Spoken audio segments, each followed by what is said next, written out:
स्थानीय निकाय चुनाव से पहले पहुंचेगा आरजे रमझाझर आपके नगर या गांव में और जनता पूछेगी सवाल ताल ठोक के।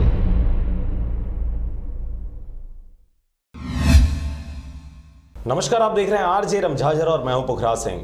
ग्राम पंचायत दगोरी के ग्रामीणों द्वारा शौचालय निर्माण को अधूरा करने एवं पैसा खाने का आरोप सरपंच बिंदा निषाद के ऊपर लगाया जा रहा है। यह पूरा मामला बिलासपुर जिले के बिल्हा क्षेत्र के अंतर्गत आने वाले ग्राम पंचायत दगोरी का है, जहां पर सरपंच और सचिव की मनमानी चल रही है, जबकि छत्तीसगढ़ शासन द्वारा तो शौचालय निर्माण के लिए 12-12 हजार राशि तय कर भेज दिया गया है, लेकिन सरपंच और सचिव की लापरवाही कुछ ज्यादा ही देखी जा रही है। ग्राम पंचायत दगोरी में सरपंच द्वारा किसी को शौचालय निर्माण के लिए ईंट नहीं दिया गया है, तो किसी को छड़ नहीं दिया, तो किसी को सीमेंट तक नहीं दिया। इस प्रकार की बहुत सारी समस्याएं ग्राम पंचायत दगोरी में देखने को मिल रही है। हम बनवाए शौचालय अपन पैसा में और लिखे जाते के पैसा देबन कह के वहाँ भेजा थे, पास करा थे, तो हमका नहीं देवे कोई चीज। कितना समय हो गया? वो 2-2.5 साल हो गए। तो एक शिकायत करे हो सरपंच? सरपंच तिर मांगथन देवे नहीं करे 2 साल से। हाँ। ग्रामीण अधूरे शौचालय निर्माण से काफी नाराज हैं और यह पूरा भ्रष्टाचार का आरोप ग्रामीणों द्वारा सरपंच के ऊपर लगाया जा रहा है। शौचालय के बारे में?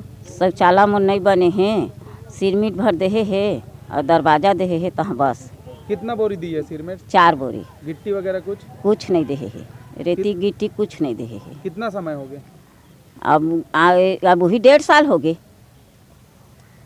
ग्रामीण जब सरपंच के पास शौचालय निर्माण को पूरा कराने या फिर बचत राशि देने की मांग करने जाते हैं, तो आज दूंगा कल दूंगा करके 2 सालों से घुमा रहा है। इस संबंध में सरपंच से बात करने पर सरपंच द्वारा अभी पैसा नहीं आया है बताया जाता है। सेफ्टी मौका रेती गिट्टी सीमेंट भर दिए है, ईटा नहीं दिए है, तो मोर अधूरा है सेफ्टी है। सरपंच से कभी मांगे सीटा? हाँ। तो क्या बोलते सर? तो हाव भर के मौका ये कर दी। कितना समय हो गया ईटा मंगत तोला? मगर 2 साल हो गए। अब 2 साल हो गए। हाँ। इस खबर को आम होने के बाद अब यह देखने वाली बात होगी कि संबंधित अधिकारी द्वारा शौचालय निर्माण को पूरा करवाया जाता है या फिर सरपंच की मनमानी के ऊपर चुप्पी साधे बैठे रहते हैं, या फिर ग्रामीणों को अधूरे शौचालय के साथ ही संतुष्ट होना पड़ेगा। बिला से राम भरद्वाज के साथ मनहरण बंजारे की रिपोर्ट, आरजे रमझाझर। अगर आप चाहते हैं मीडिया में अपना करियर बनाना, रिपोर्टर, राइटर या फिर एडिटर बनना, तो आज ही संपर्क करें आरजे रमझाझर में। हमारा पता है सुर्रीघाट बाईपास रोड, पड़ाव चौक, मुंगेली।